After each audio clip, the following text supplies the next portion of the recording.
Welcome to The Explainer. Today, we've got this absolutely brilliant story about perception, creative thinking, and how one super simple move can completely rewrite the story people tell about you. It's a tale of late nights, nervous neighbors, and one very, very good boy. Okay, so let's just jump right in with the uh-oh moment.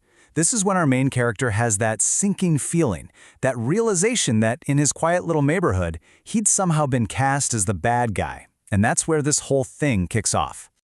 So you gotta ask, how does a totally normal person become the neighborhood mystery man?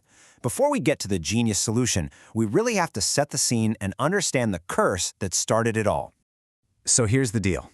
Our guy is 28, and his job means he gets home between 2 and 3 in the morning. And we're not talking about some busy downtown street. This is one of those neighborhoods where everything is dead silent. A car door slamming at that hour sounds like an explosion. Every single night, he's the only sign of life. And this just created a cycle that built up more and more suspicion. Think about it. Night after night, the same thing. Step 1, the lone car pulls up. Step 2, a shadowy figure gets out and walks to his door in the dark. And step 3, you know what's happening, the curtains twitch. A little silent judgment every single night, turning his commute into this suspenseful neighborhood drama. So now that he's officially the misunderstood, creepy guy, what does he do?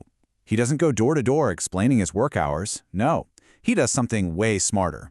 He decides he's not just going to tweak the story, he's going to change it completely. And the price for this massive reputation makeover, it's not some crazy sum of money. It's just $20 a week. That's it. He makes a deal with his older neighbor to borrow his super energetic golden retriever for a quick 15-minute walk right when he gets home. I mean, what a small price to pay to totally change how people see you. You could honestly call this a canine rental agreement. It's this unofficial pact to borrow a dog, but it's not really about the walk. It's for perception management. He's basically weaponizing pure, unfiltered cuteness to fight off suspicion. Because, let's be honest, you just can't look like a bad guy when you're walking a happy, goofy golden retriever. It's impossible. All right, now for my favorite part of the story, the results. And this wasn't some slow, gradual shift in opinion. No way. The transformation was immediate. It was dramatic. It was a total 180. Just look at this complete narrative flip.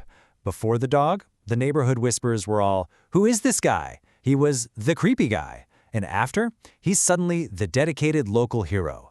The whole vibe changes to, "God bless that young man's soul." The perception didn't just change, it was completely rewritten overnight. But you know how it is, every great plan seems to have some weird, unexpected side effect. And in this story, it all has to do with his new four-legged partner who started to develop a very, very specific internal clock of his own. The dog's routine is now set in stone. It's like he's got a Swiss watch in his brain. At 2:50 a.m., like clockwork, he gets up, starts getting excited. By 2:55, he's parked right by the door, tail wagging like crazy.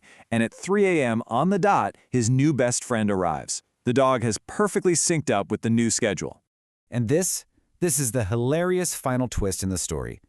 The neighbor's wife, she sees this precision timing night after night, and she is now completely convinced that their golden retriever is psychic. She genuinely believes the dog can sense the car from 3 miles away. A whole new legend is born on the block. So really, the big takeaway from this whole fantastic story is pretty simple. We are all telling stories about ourselves with our actions, whether we mean to or not.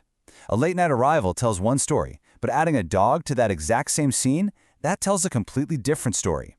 It really makes you stop and think, doesn't it? What narrative are you creating without even realizing it?